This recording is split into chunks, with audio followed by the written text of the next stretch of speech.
I give way to the honourable gentleman. There is no doubt that the Prime Minister has in many ways achieved substantial success for the economy.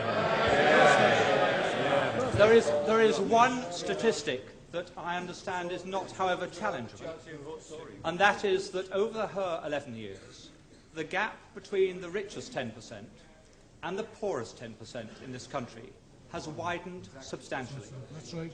How can she say at the end of her chapter of British politics that she can justify many people in a constituency such as mine being relatively much poorer off, much less well-housed, and much less well-provided than it was in 1979?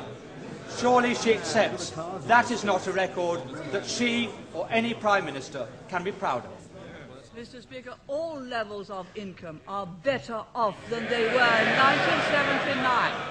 But what the honourable member is saying is that he would rather the poor were poorer, provided the rich were less rich.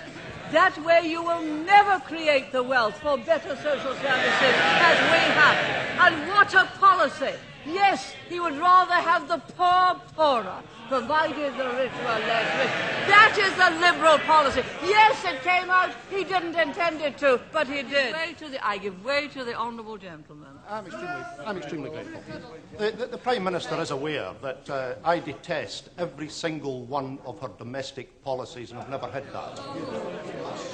And I think that the honourable gentleman knows that I have the same contempt for his socialist policies as the people of East Europe who have experienced it have it for theirs.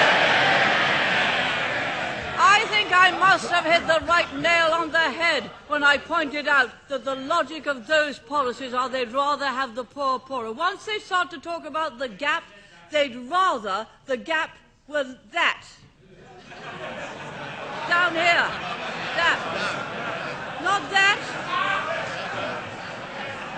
But that. So long as the gap is smaller, they'd rather have the poor poorer. You do not create wealth and opportunity that way. You do not create a property-owning democracy that way.